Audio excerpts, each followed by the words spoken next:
Stepped on something in the water there, and Rich is cleaning it out for him. You know, sometimes I get to go to schools. It never fails. Some kid will say, "Is he naked?" You know, well, I don't think so, but you know, it's the 70s. We ate well. We would just fill that pot up with some spice, and then we'd use either instant mashed potatoes, rice, or macaroni for both. And that's mashed potato something.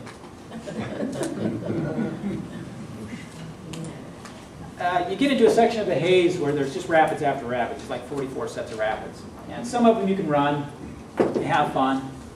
Some stuff you got to portage around. And I don't have pictures of this, and I'll apologize, we don't have pictures of a lot of the best stuff because we protected that camera like it was gold. And we had it in a bag, in a bag, in a bag. And you didn't get it out when there were big waves or the rapids are giving you a hard time. But there is one point here, I won't tell you the whole story, but just enough to say that Keith and I went out to look at one, and we looked a little too close. We were gone. It happened to be about the biggest rapids on the river, and that was entertaining. Now that's about a 9-foot drop. We didn't go over that. Yeah, I got nothing. I just keep hearing deliverance in the background. Once you get past the rapids, the haze goes fast for the bay. On this day, we probably paddled 7 hours, so it went 70 miles. And I got to tell you, I have great respect now for the old fur trippers because they would come back the other way. And you know, we idealized their life, but it had to have been a tough gig coming the other way. You know, roping, poling, whatever. It starts to change. You lose the rock. You got these clay banks. The trees are getting small. They're only about 15 feet tall. Getting closer to the bay. Almost to the bay. And at this point, something really freaky happened. At least it was freaky to us. We're paddling along, and the water started going the other way. Now, we're from Iowa, so we don't understand these things. Our first thought was that you guys nuked the place while we were gone, and that this is what happens. But of course, it's the tide, and they have very severe tides up there, 15, 18 feet. And so when that water comes in, the last 3 miles or so of that river, it goes the other way. It's wrong. This is where we went. This is York Factory. This is a modern picture of the place, but it's nearly identical. That building on the left there is different. There weren't these 2 boardwalks. There's 2 cabins down to the right side off screen. That's it. Even though there isn't much there now, this was a very important place in history. Even though it was out in the middle of nowhere, they could get access to those rivers, though, and come all the way down to Minnesota. And there's been something in this general area since 1680. And at one point, there were 30, 40 buildings here. But then they built a railroad to Winnipeg, so all the trade came south. And this place kind of started to decline. They closed the Hudson Bay Company store permanently in '57. And the place became a National Historic Site in '68. And that building in the middle was built in 1832. That's the Great House. They actually used to conduct trade there. And that building is still there. This is us in front of the Great House. There's a caretaker who was there for about 3 months out of the year. And he branded our paddles with the York Factory brand. It's the brand they used to put on the furs. And that was a big thing for us. This is the building that was on the left when we were there. That's barbed wire. That's for the polar bears. Apparently you don't want the bears to go up there and lean against the window, because if they do and they break it, they get cut, they get mad. And you don't want that. This is in the interior of that big building. There's an open courtyard. And if you follow this around here, that's where somebody dried a polar bear skin. And Keith is 6'9". Yeah, we didn't think that polar bear thing through. Now, I'll be the first one to tell you, we were not prepared to be on Hudson Bay. It can get mean and nasty at any time, and it did. While we were there, we got a sea storm, lots of rain. It's right at freezing, lots of wind. You know, it'd be slush, rain, slush, and the permafrost is only so far down, so the water can't go anywhere. It just sits. So we woke up in water and we were cold. But the caretaker took pity on us and he let us into that second cabin, which actually had a bottle propane stove, and they had a generator that they could fire up and do some laundry at times. There's our polar bear, right there. Now, one of the first presentations I ever did, there was a guy in the back, and he's like, well, that's not very close. The heck it ain't. Yeah, if you see a polar bear, you're way too close. Yeah, they're king, and they know it.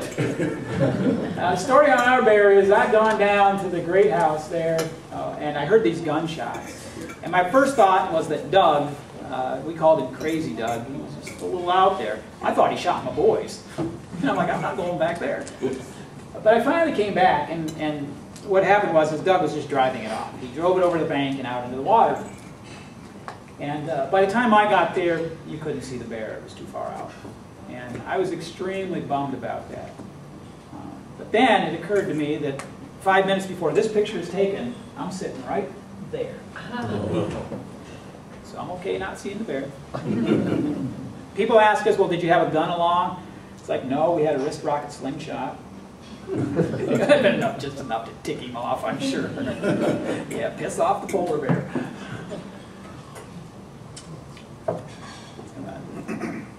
We're waiting for the plane. This plane flew in, took us out a couple 100 miles, strapped 2 canoes below that and all of us inside. Now, I'm not sure about that, but this took us out to God's Lake, where we picked up a supply plane, came in a couple times a week, and this flew us back to Winnipeg. This is how we got home. Now, I have to tell you guys, I'm the world's worst flyer. I hate it. There's nothing worse than being in a plane to me. And so, when that showed up, I'm like, no. I'll wait for winter, I'll walk. Because that looks old to me. But our bush pilot, he said, look, it's a DC-3, it's the most reliable plane ever built. And I'm like, okay, it made me feel better, but I wasn't so sure about our particular plane. Because they got their finger in a hole. Now, I didn't take aeronautical science, but I don't think you're supposed to be able to do that. The longest 3 hours of my life in this airplane right here. This is the last shot I'm going to show you. This is from that first day on Lake Winnipeg. And the 4 of us call this the reason why. To us, this picture kind of shows what it's all about. You know, we didn't go to see how far we could paddle. We didn't go to prove anything to anybody. We just wanted to go see what was out there. And to see the people, to see the land. And to us, that's what an adventure is all about. Well, that's all I have formally. Anybody got any questions? Turn some lights on. How long did it take? Almost 2.5 months. How old were you? Just turned 21. Everybody's the same age. Pretty much we're college How do the students. 4 of you get along now? Great. Great. You know, and that's one of the most popular questions, like when I do interviews. People ask me, you guys still friends? And we're like, yeah, because it can go bad. And I've talked to some people who have been on long trips, and if they didn't make it, you know, talked to 4 guys recently who went on a trip, and 2 of them left. They just split off. They're like, we're not going to do it. If I'm on the right here, if I'm on the right one, let's see. Yeah. Oh, I don't know if you see that. That's the 4 of us last year. We got together for the 30th anniversary near where we started. And this is the first time in 30 years that all 4 of us have been together. Hank and Keith I see quite a bit. They were in Ames, Iowa. I live in Wisconsin now. They live in Ames, Iowa, and so I see them quite a bit. Rich was out in Salt Lake City, and so he's the problem. But we all met here and had a great time. It was good. I think I got one more. There's the canoe. There's the canoe. Because where I was at, I had a booth at a festival, kind of like your Blueberry Arts Festival here. I had a booth there, and these guys, they're like, oh, we'll paddle down to where you're at, because we paddled right on this river that went right by this little park. And we're like, okay, yeah. And it was funny. Before then, they're like, well, we'll maybe paddle about 5 miles, you know, we'll come down. And on the day of, they're like, well, let's just put in up there. So, they paddle about a mile. And it's a good thing because Rich's job, you can tell in the middle, is to bail. I'm not sure how seaworthy it is. But I still see the guys. And as a matter of fact, Hank owns that Happy Joe's in Ames where we met. Oh, that's great. Did Hank mostly plan it and you guys went along with him, or did you make decisions along the way of where you're going to camp and which way you go? Well, it was interesting. We split kind of the duties out. Hank and I were in Ames at the time. His brother, Keith and Rich, were off going to school someplace else. And so we kind of split up the best we could. Hank did a lot of the trying to find maps and that kind of stuff. He put me in charge to try to find gear and this kind of stuff. So we tried to split it a little bit. Yeah. How'd you communicate with people back home? Actually, we could send, we'd send postcards and stuff. And we actually were able to make a phone call even when we were up there with the Mounties. They let us make a collect phone call. They had a wireless there, whatever. And so we'd call back to them. Now, for how we did have, let me back up. You got 2 options as far as having the plane come to get you. You can either set a date and it just shows up. Because we didn't know whether there would be anybody at York Factory until we got to Oxford House. It's just 200 miles from the bay. We didn't even know for sure that somebody would be there. And so you either have to set a date, which is okay, but we didn't know how long it's going to take us to get there. And if you get there too early, you're hanging out with the polar bears. You get there too late, well, then you're really hanging out with polar bears. And so the other option at that point was to rent a wireless radio to make that call. And that's what we did. We rented a radio in Winnipeg. It cost us a fortune to rent that to make the call, but we didn't want to be slaves to the schedule. And so now, the technology at the time was not that good. It might take you a couple, 3 days to get a call out. And it didn't go through the first time. That was a little scary. But it eventually went through.